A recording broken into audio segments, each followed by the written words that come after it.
एक बार फिर से स्वागत है आप सभी का डेली फोकस न्यूज में। और यहाँ पर हम बात करने वाले हैं राजनीति को लेकर।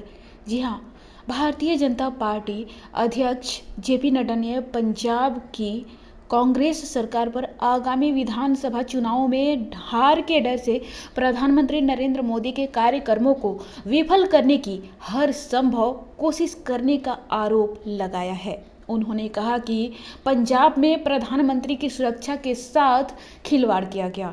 नड्डा ने बुधवार को सिलसिलेवार ट्वीट कर कहा कि राज्य सरकार ने ऐसा करने से पहले इस बात की परवाह नहीं की कि प्रधानमंत्री को भगत सिंह और अन्य शहीदों को श्रद्धांजलि देनी है और राज्य में प्रमुख विकास कार्यों की आधारशिला रखना है।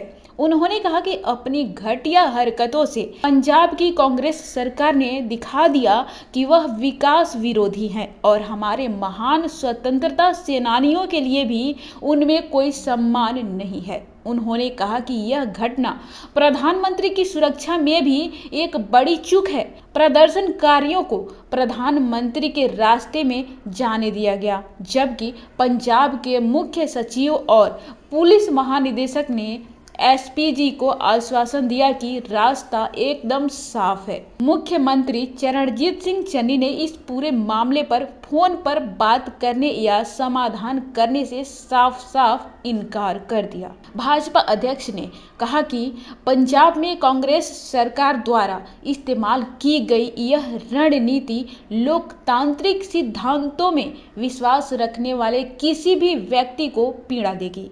उन्होंने राज्य सरकार पर आरोप लगाया कि लोगों को रैली में शामिल होने से रोकने के लिए राज्य पुलिस को निर्देश दिया गया था। पुलिस की सख्ती और प्रदर्शनकारियों की मिलीभगत के कारण बड़ी संख्या में बसें फंसी हुई थी।